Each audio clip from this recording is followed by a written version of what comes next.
Natalie Gann and Sienna Messler, two of Kendra Shaw's best friends. The photos still on their cell phones show the 25-year-old smiling and full of life. She was always happy, always smiling. But jailhouse videos obtained by the Call 6 investigators show Kendra Shaw in a much different state.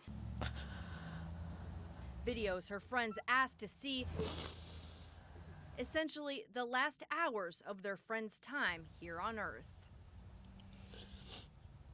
Kendra Shaw had a history of asthma and had recently gotten into drugs. She was arrested March 24th for probation violation and theft and taken to the Grant County Jail. Everybody makes mistakes. On May 5th at 10:30 a.m., Kendra tells jail staff she's having an asthma attack and can't breathe.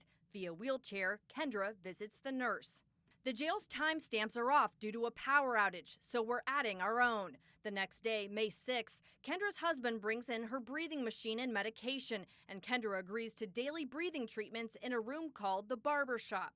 This video shows her leaving for a breathing treatment at around 8:30 that night. 20 minutes later, Kendra calls her mother and says she's still having trouble breathing. Jail documents say Kendra feels the nurse does not take her seriously and treats her like an idiot. 6 hours later, 3:33 in the morning, Kendra tells jail staff she's having an asthma attack. She couldn't breathe. You can see it in her face. 9 minutes later, 3:42 a.m., officers walk Kendra into the barber shop, a room we're told has no camera. An officer calls the doctor, who says to give Kendra breathing treatments. Kendra starts her treatment and then becomes unresponsive, urinates herself, foams at the mouth, and stops breathing. They just were walking nonchalantly. If they're walking slow, they should have been in a hurry. At about 3:54 a.m., an officer calls for an ambulance. That's 20 minutes after Kendra Shaw's initial complaint about an asthma attack. I really can't believe it. I really can't. Jail policy says when an inmate's having an emergency medical situation, such as serious breathing difficulties, officers should administer first aid immediately, and a command officer should call for an ambulance. It's unclear what the jail considers serious breathing difficulties.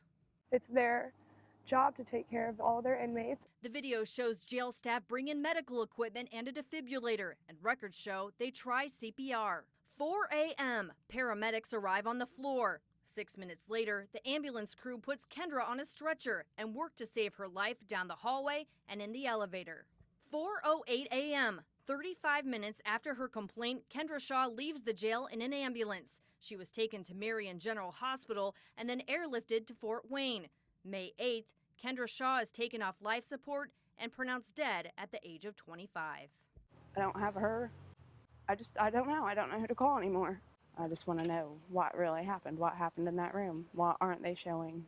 We've emailed, called, and stopped by the jail repeatedly to try to talk to the sheriff about Kendra Shaw and their policies. If you could just maybe leave the sheriff a message that I stopped by. We also tried the department's attorney with no response. Natalie and Sienna say they want to remember Kendra not as a lifeless jail inmate, but as the happy person she was. Wrists and cars decked out, demanding answers and justice for Kendra Shaw.